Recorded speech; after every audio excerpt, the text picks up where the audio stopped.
Silsilah Yesus Kristus. Inilah silsilah Yesus Kristus, anak Daud, anak Abraham. Abraham memperanakkan Ishak, Ishak memperanakkan Yakub, Yakub memperanakkan Yehuda dan saudara-saudaranya. Yehuda memperanakkan Peres dan Zerah dari Tamar. Peres memperanakkan Hezron, Hezron memperanakkan Ram, Ram memperanakkan Aminadab, Aminadab memperanakkan Nahason, Nahason memperanakkan Salmon, Salmon memperanakkan Boas dari Rahab, Boas memperanakkan Obed dari Rut, Obed memperanakkan Isai, Isai memperanakkan Raja Daud, Daud memperanakkan Salomo dari istri Uria, Salomo memperanakkan Rehabeam, Rehabeam memperanakkan Abia, Abia memperanakkan Asa, Asa memperanakkan Yosafat, Yosafat memperanakkan Yoram, Yoram memperanakkan Uzia, Uzia memperanakkan Yotam, Yotam memperanakkan Ahas, Ahas memperanakkan Hizkia, Hizkia memperanakkan Manasye, Manasye memperanakkan Amon, Amon memperanakkan Yosia, Yosia memperanakkan Yekoya dan saudara-saudaranya pada waktu pembuangan ke Babel. Sesudah pembuangan ke Babel, Yekoya memperanakkan Sealtiel, Sealtiel memperanakkan Zerubabel, Zerubabel memperanakkan Abihud, Abihud memperanakkan Eliakim, Eliakim memperanakkan Azor, Azor memperanakkan Zadok, Zadok memperanakkan Hakim, Hakim memperanakkan Eliud, Eliud memperanakkan Eleazar, Eleazar memperanakkan Matan, Matan memperanakkan Yakub, Yakub memperanakkan Yusuf suami Maria yang melahirkan Yesus yang disebut Kristus. Jadi seluruhnya ada 14 keturunan dari Abraham sampai Daud, 14 keturunan dari Daud sampai pembuangan ke Babel, dan 14 keturunan dari pembuangan ke Babel sampai Kristus. Kelahiran Yesus Kristus. Kelahiran Yesus Kristus adalah seperti berikut. Pada waktu Maria, ibunya, bertunangan dengan Yusuf, ternyata ia mengandung dari Roh Kudus sebelum mereka hidup sebagai suami istri.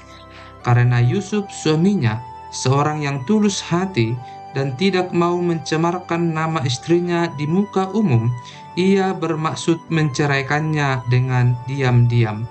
Tetapi ketika ia mempertimbangkan maksud itu, malaikat Tuhan nampak kepadanya dalam mimpi dan berkata, "Yusuf, anak Daud, janganlah engkau takut mengambil Maria sebagai istrimu, sebab anak yang di dalam kandungannya adalah dari Roh Kudus.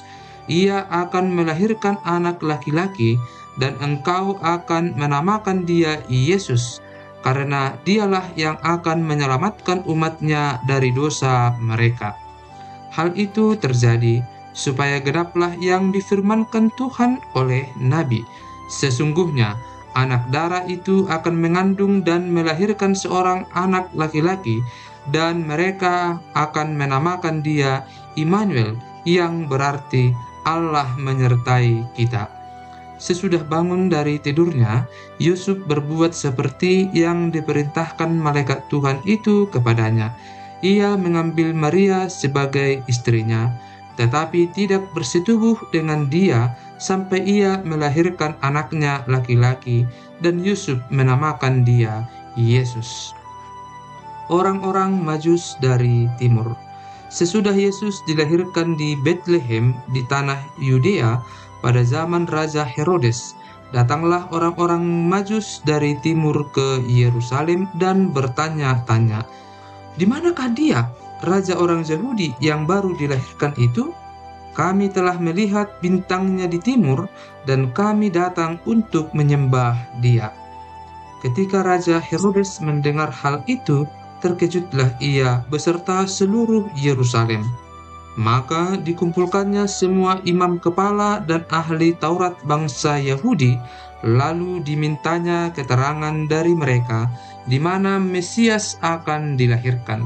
Mereka berkata kepadanya, "Di Betlehem di tanah Yudea, Karena demikianlah ada tertulis dalam kitab Nabi, dan engkau Betlehem, tanah Yehuda, engkau sekali-kali bukanlah yang terkecil di antara mereka yang memerintah Yehuda, karena daripadamulah akan bangkit seorang pemimpin yang akan menggembalakan umatku Israel. Lalu dengan diam-diam Herodes memanggil orang-orang Majus itu dan dengan teliti bertanya kepada mereka bila mana bintang itu nampak. Kemudian ia menyuruh mereka ke Betlehem, katanya, "Pergi dan selidikilah dengan seksama hal-hal mengenai anak itu, dan segera sesudah kamu menemukan dia, kabarkanlah kepadaku supaya aku pun datang menyembah dia." Setelah mendengar kata-kata raja itu, berangkatlah mereka, dan lihatlah, bintang yang mereka lihat di timur itu mendahului mereka hingga tiba dan berhenti di atas tempat di mana anak itu berada. Ketika mereka melihat bintang itu, sangat bersukacitalah mereka. Maka masuklah mereka ke dalam rumah itu dan melihat anak itu bersama Maria, ibunya, lalu sujud menyembah dia. Mereka pun membuka tempat harta bendanya dan mempersembahkan persembahan kepadanya, yaitu emas, kemenyan, dan mur. Dan karena diperingatkan dalam mimpi supaya jangan kembali kepada Herodes, maka pulanglah mereka ke negerinya melalui jalan lain. Penyingkiran ke Mesir. Setelah orang-orang Majus itu berangkat, nampaklah malaikat Tuhan kepada Yusuf dalam mimpi dan berkata, "Bangunlah, ambillah anak itu serta ibunya, larilah ke Mesir, dan tinggallah di sana sampai aku berfirman kepadamu, karena Herodes akan mencari anak itu untuk membunuh dia." Maka Yusuf pun bangunlah, diambilnya anak itu serta ibunya malam itu juga, lalu menyingkir ke Mesir, dan tinggal di sana hingga Herodes mati. Hal itu terjadi supaya genaplah yang difirmankan Tuhan oleh Nabi, "Dari Mesir kupanggil anakku." Pembunuhan anak-anak di Betlehem. Ketika Herodes tahu bahwa ia telah diperdayakan oleh orang-orang Majus itu, ia sangat marah. Lalu ia menyuruh membunuh semua anak di Betlehem dan sekitarnya, yaitu anak-anak yang berumur 2 tahun ke bawah, sesuai dengan waktu yang dapat diketahuinya dari orang-orang Majus itu. Dengan demikian genaplah firman yang disampaikan oleh Nabi Yeremia. Terdengarlah suara di Rama, tangis dan ratap yang amat sedih. Rahel menangisi anak-anaknya, dan ia tidak mau dihibur sebab mereka tidak ada lagi. Kembali dari Mesir. Setelah Herodes mati, nampaklah malaikat Tuhan kepada Yusuf dalam mimpi di Mesir, katanya, "Bangunlah, ambillah anak itu serta ibunya, dan berangkatlah ke tanah Israel, karena mereka yang hendak membunuh anak itu sudah mati." Lalu Yusuf pun bangunlah, diambilnya anak itu serta ibunya dan pergi ke tanah Israel. Tetapi setelah didengarnya bahwa Arkelaus menjadi raja di Yudea menggantikan Herodes ayahnya, ia takut ke sana. Karena dinasihati dalam mimpi, pergilah Yusuf ke daerah Galilea. Setibanya di sana, ia pun tinggal di sebuah kota yang bernama Nazaret. Hal itu terjadi supaya genaplah firman yang disampaikan oleh nabi-nabi bahwa ia akan disebut orang Nazaret. Yohanes Pembaptis. Pada waktu itu, tampillah Yohanes Pembaptis di padang gurun Yudea dan memberitakan, "Bertobatlah, sebab kerajaan surga sudah dekat." Sesungguhnya, dialah yang dimaksudkan Nabi Yesaya ketika ia berkata, "Ada suara orang yang berseru-seru di padang gurun, persiapkanlah jalan untuk Tuhan, luruskanlah jalan baginya." Yohanes memakai jubah bulu unta dan ikat pinggang kulit, dan makanannya belalang dan madu hutan. Maka datanglah kepadanya penduduk dari Yerusalem, dari seluruh Judea dan dari seluruh daerah sekitar Yordan.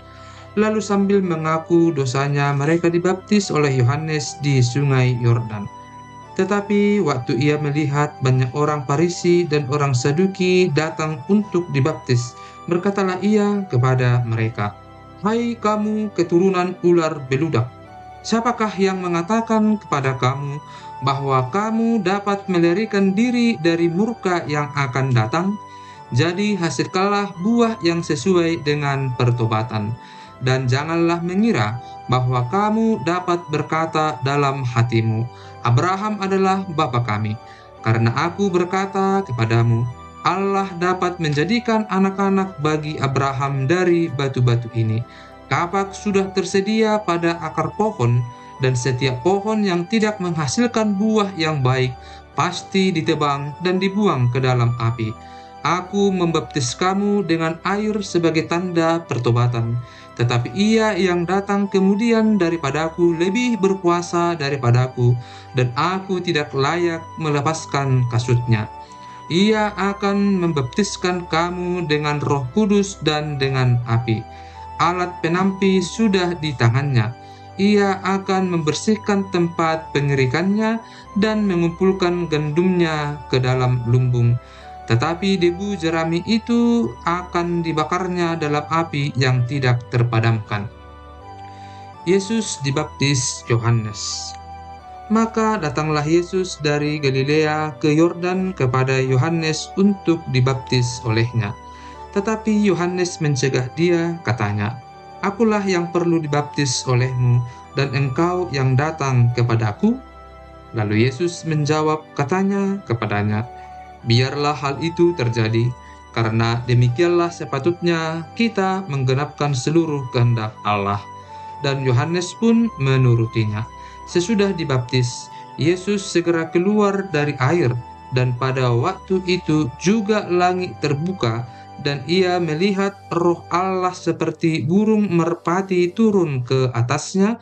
Lalu terdengarlah suara dari surga yang mengatakan, "Inilah anakku yang kukasihi, kepadanya lah aku berkenan." Pencobaan di padang gurun. Maka Yesus dibawa oleh Roh ke padang gurun untuk dicobai iblis. Dan setelah berpuasa 40 hari dan 40 malam, akhirnya laparlah Yesus. Lalu datanglah si pencoba itu dan berkata kepadanya, "Jika engkau anak Allah, perintahkanlah supaya batu-batu ini menjadi roti."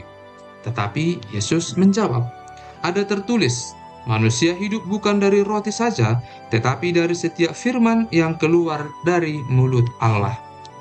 Kemudian iblis membawanya ke kota suci dan menempatkan dia di bubungan bait Allah, lalu berkata kepadanya, "Jika engkau anak Allah, jatuhkanlah dirimu ke bawah, sebab ada tertulis, mengenai engkau, ia akan memerintahkan malaikat-malaikatnya, dan mereka akan menatang engkau di atas tangannya, supaya kakimu jangan terantuk kepada batu." Yesus berkata kepadanya, "Ada pula tertulis, janganlah engkau mencobai Tuhan Allahmu."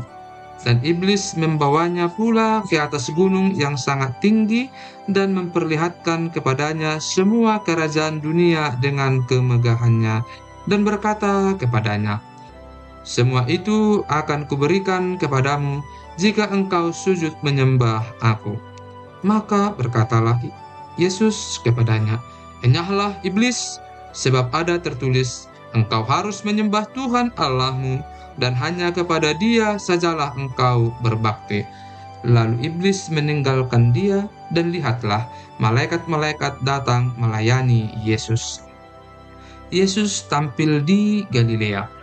Tetapi waktu Yesus mendengar bahwa Yohanes telah ditangkap, menyingkirlah ia ke Galilea. Ia meninggalkan Nazaret dan diam di Kapernaum di tepi danau, di daerah Zebulon dan Naftali, supaya genaplah firman yang disampaikan oleh Nabi Yesaya, "Tanah Zebulon dan tanah Naftali, jalan ke laut, daerah seberang sungai Yordan, Galilea, wilayah bangsa-bangsa lain. Bangsa yang diam dalam kegelapan telah melihat terang yang besar, dan bagi mereka yang diam di negeri yang dinaungi maut telah terbit terang." Sejak waktu itulah Yesus memberitakan, "Bertobatlah, sebab kerajaan surga sudah dekat." Yesus memanggil murid-murid yang pertama.